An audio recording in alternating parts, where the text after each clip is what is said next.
49 fertility centre మీకు అందిస్తుంది కేవలం 899 రూపాయలకి ఫర్టిలిటీ అసెస్మెంట్ ప్యాకేజ్. తెలంగాణలో రైతులు ప్రభుత్వంపై ఒకంత ఆగ్రహంతో ఉన్నారు. ఎందుకంటే నవంబర్లో రబీ సీజన్ ప్రారంభమైతే ఇప్పటి వరకు రైతు భరోసా డబ్బులను ఇవ్వలేదు.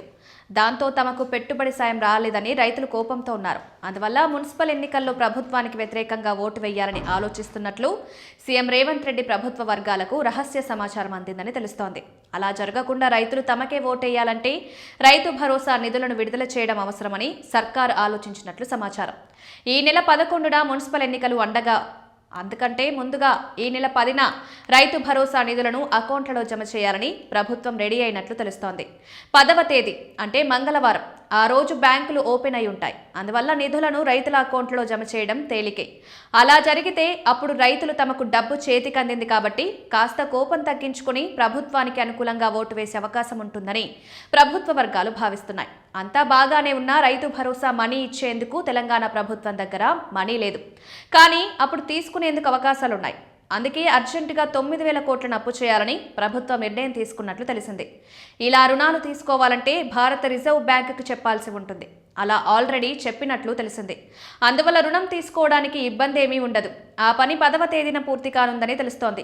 అందువల్ల 10వ తేదీ ఉదయం వేళ ప్రభుత్వానికి మనీ వస్తుంది. వెంటనే బ్యాంకుల ద్వారా మనీ రైతుల అకౌంట్లో జమ చేయాలనుకుంటోంది. ఎన్నికల కోడ్ అమల్లో ఉంది కదా, మరి ఇప్పుడు మనీ ఇస్తే ప్రతిపక్షాలు ఊరుకుంటాయా అని? ఊరుకుంటాయి. ఎందుకంటే ఇది కొత్త పథకం కాదు. ఎన్నికల కోడ్ అనేది కొత్త పథకాలకు మాత్రమే వర్తిస్తుంది. ఆల్రెడీ కొనసాగుతున్న పథకాలకు వర్తించదు. ఆ మాటకొస్తే ప్రతిపక్షాలు కూడా రైతులకు వచ్చే డబ్బును అడ్డుకుని రైతులకు అన్యాయం చేస్తాయని అనుకోలేం. అందువల్ల రైతు భరోసా మనీ ప్రభుత్వం ఇస్తే ఖచ్చితంగా ఏ అడ్డంకులు రాకపోవచ్చు. ఒకవేళ ప్రతిపక్షాలు రేపు మనీ విడుదల చేయకుండా అడ్డుకుంటే అప్పుడు మున్సిపల్ ఎన్నికల్లో రైతులు ప్రతిపక్షాలకు షాక్ ఇచ్చే అవకాశం ఉంటుంది. తమకు డబ్బు రాకుండా అడ్డుకున్నాయి అనే కారణంతో రైతులు ప్రభుత్వానికి అనుకూలంగా ఓటు వేసే పరిస్థితి రావచ్చు. అందువల్ల రైతు భరోసా నిధులు అనేవి ఇప్పుడు మున్సిపల్ ఎన్నికల్లో కీలకం కాబోతున్నాయి. అయితే ఇవి మున్సిపల్ ఎన్నికలు కాబట్టి వీటిలో రైతుల ఓట్లు తక్కువగానే ఉంటాయనే మరో అంచనా కూడా ఉంది.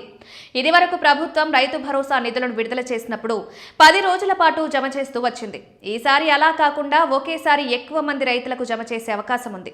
అంటే 10వ తేదీనే వీలైనంత ఎక్కువ మంది రైతులకు మనీ జమ కావాల్సి ఉంటుంది. అందుకే ఓట్లు తమకు అనుకూలంగా పడతాయని ప్రభుత్వం అంచనా వేస్తోంది. అలా కాకుండా కొద్ది మంది అకౌంట్లలోనే జమ అయితే ఇప్పుడు మిగతా రైతులు ప్రభుత్వానికి ఓటు వేస్తారా అనే సందేహం ప్రభుత్వ వర్గాల్లో ఉంది. ఈ నెల 10వ తేదీన మధ్యాహ్నానికి రైతు భరోసా డబ్బులు అకౌంట్లో జమ అయ్యే ఛాన్స్ ఉంది. ఒక్కో రైతుకు ఎకరానికి 6,000 చొప్పున ప్రభుత్వం ఇస్తుంది. అలా ఎన్ని ఎకరాలుంటే అన్ని ఎకరాలకు ఇస్తామని ప్రభుత్వం చెప్పింది. కాకపోతే సాగులో ఉన్న భూములకు మాత్రమే ఇస్తామంది. ఇందుకోసం ఇటీవల నిర్వహించిన శాటిలైట్ మ్యాప్ సర్వే డేటాని లెక్కలోకి తీసుకుంది. అందువల్ల ఈ సర్వే ప్రకారమే రైతుల అకౌంట్లో మనీ జమ అవుతుంది. ఒకవేళ రేపు అకౌంట్లో మనీ జమ కాకపోతే రైతులు 12వ తేదీన కూడా ఎదురు చూడవచ్చు. అప్పటికీ అకౌంట్లో జమ కాకపోతే తమ సమీప వ్యవసాయ శాఖ అధికారులను కలిసి కంప్లైంట్ ఇవ్వచ్చు. బ్యాంకుకు వెళ్లి కూడా ఆరా తీయవచ్చు. అయితే రేపు మనీ విడుదల చేస్తామనే విషయాన్ని ప్రభుత్వం ఇంకా అధికారికంగా ప్రకటించలేదు. ఇవాళ ప్రకటించే ఛాన్స్ ఉంది, లేదా రేపు ప్రకటించవచ్చు. అలా ప్రకటిస్తేనే మనీ విడుదలవుతాయి.